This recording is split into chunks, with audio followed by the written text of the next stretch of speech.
Vietnam के super typhoon में 127 से अधिक लोगों की मौत। अधिकारियों के अनुसार उत्तरी वियतनाम में अब तक कम से कम 127 लोगों की मौत हो चुकी है और 54 लोग लापता हैं, क्योंकि शनिवार को आए सुपर टायफून से भारी बारिश, भूस्खलन और बाढ़ का कहर जारी है। उत्तरी प्रांतों में हजारों लोग छतों पर फंसे हुए देखे गए, जबकि अन्य लोगों ने मंगलवार को सोशल मीडिया पर मदद के लिए बेताब अपीलें की।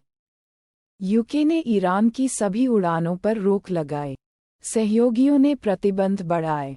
यूके, फ्रांस और जर्मनी ने रूस को यूक्रेन में इस्तेमाल के लिए बैलिस्टिक मिसाइलों की आपूर्ति के चलते ईरान पर नए प्रतिबंधों की घोषणा की है, जिसमें ईरान एयर की यूके और यूरोप में उड़ानों पर प्रतिबंध शामिल हैं।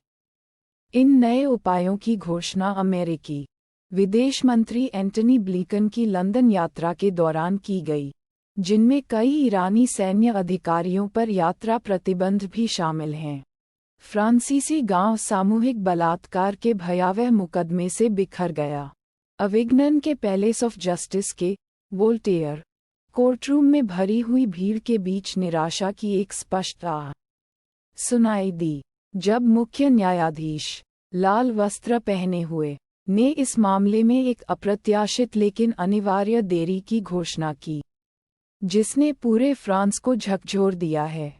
जज अध्यक्ष रोजर अराटा ने कहा, वह बीमार हैं, ये संकेत देते हुए कि 51 आरोपित बलात्कारियों का यह असाधारण मामला 1, 2, 3 दिन या और भी अधिक समय तक स्थगित हो सकता है, क्योंकि यह पता चला कि डोमिनिक पेलिकोट मुकदमे में उपस्थित होने के लिए बहुत बीमार थे। यूके ने फुकुशिमा परमाणु आपदा क्षेत्र से आड़ू बेचे।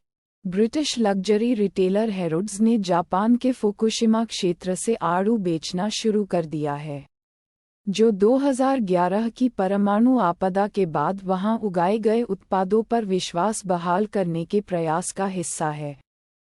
हैरोड्स में 3 आड़ूओं के बॉक्स की बिक्री 80 पाउंड $104 में की जा रही है, जो पहली बार है कि फुकुशिमा से आड़ू किसी यूरोपीय स्टोर में उपलब्ध हैं। पोप का तिमोर लेस्ते में मास 600,000 उपासकों को आकर्षित करता है। तिमोर लेस्ते की राजधानी दिल्ली के बाहर एक मैदान में पोप फ्रांसिस के एक बड़े मास में करीब 600,000 लोग एकत्र हुए। ये खुला उपासना समारोह दक्षिण पूर्व एशियाई देश की लगभग आधी आबादी का प्रतिनिधित्व करता है, जो पृथ्वी पर सबसे अधिक रोमन कैथोलिक स्थानों में से एक है और एकमात्र कैथोलिक बहुल राष्ट्र है जिसे पोप अपने एशिया प्रशांत दौरे पर देख रहे हैं। सेनेगल जहाज दुर्घटना में दर्जनों की मौत।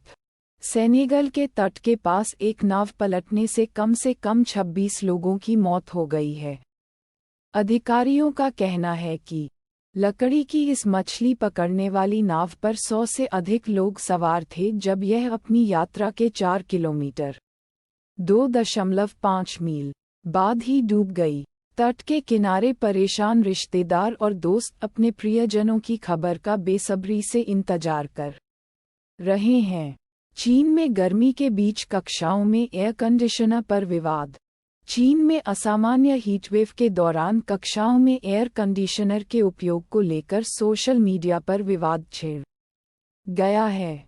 चीन के कुछ सबसे गर्म शहरों में माता-पिता ने स्कूलों से एयर कंडीशनर लगाने की मांग की है, क्योंकि तापमान 35 डिग्री सेल्सियस से ऊपर चला गया है।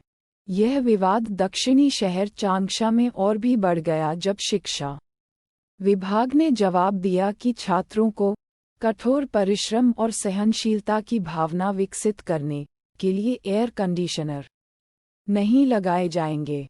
युगांडा की एथलीट को मारने वाले पूर्व साथी की जलने से मौत। युगांडा की ओलंपिक एथलीट रेबेका चेप्तेगी को आग लगाकर मारने वाले उनके पूर्व प्रेमी की जलने से मौत हो गई है, एक केन्याई अस्पताल अधिकारी ने कहा। डिक्सन नदीमा ने मैराथन धावक पर हमला किया जब वह चर्च से घर लौट रही थी। उसने उस पर पेट्रोल डालकर आग लगा दी। स्थानीय प्रशासकों ने बताया कि दोनों के बीच उत्तरी पश्चिमी केन्या में चेपतेगी के घर और ट्रेनिंग क्षेत्र की एक छोटी जमीन को लेकर विवाद चल रहा था। हम आपके लिए ऐसी खबरों का विश्लेषण प्रतिदिन करते हैं।